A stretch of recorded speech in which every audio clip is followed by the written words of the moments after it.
అందరికీ నమస్కారం. మన మహాభారతం యూట్యూబ్ సిరీస్ కి స్వాగతం. నేను మీ డయానా. పాండవులు అడవుల్లో ధర్మానికి పునాది వేస్తున్న వేళ హస్తినాపురంలో మా వినాశనానికి విత్తనం పడుతోంది. అపశకునాలతో మొదలైన ఒక జననం కౌరుల కథ. ఇప్పుడు వినండి విధి ముందే హెచ్చరించిన కథ.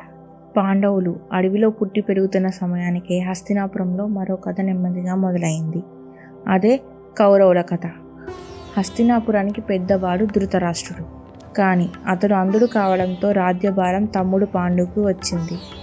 పాండు రాజ్యాన్ని వదిలి అడవికి వెళ్ళిన తరువాత ధృతరాష్ట్రుడు తాత్కాలికంగా రాజ్యాన్ని పాలించాడు. అతని భార్య గాంధారి భర్తను చూసి, నా భర్త అంధుడు అయితే నేను కూడా ఈ లోకాన్ని చూడను అని తన కళ్ళకు గుడ్డ కట్టుకుంది.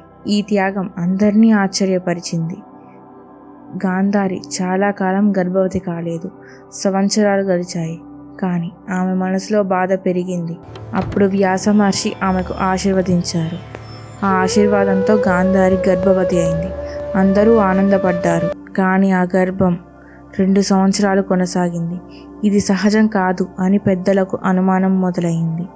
2 ఏళ్ల తర్వాత గాంధారికి ప్రసవ వేదన వచ్చింది. అందరూ ఎదురు చూస్తున్నారు. కానీ శిశువుకి బదులు మాంసపు గడ్డ బయటకు వచ్చింది.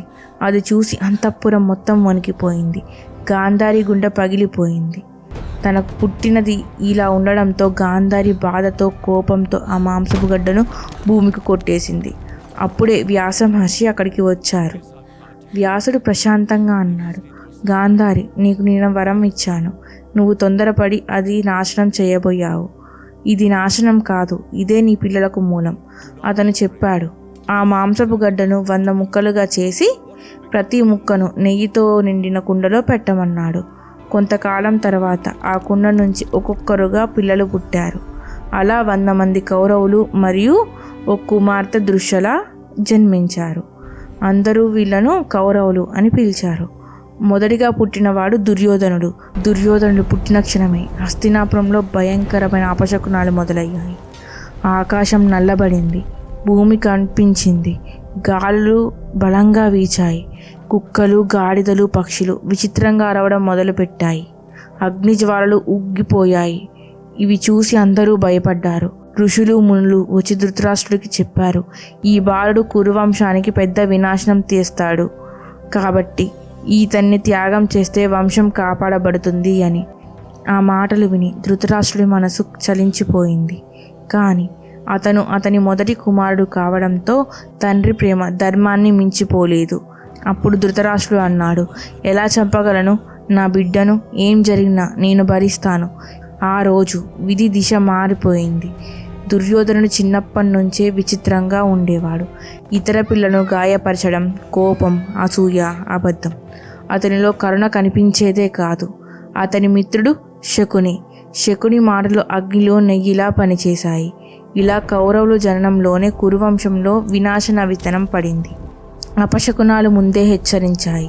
ఋషులు ముందే చెప్పారు.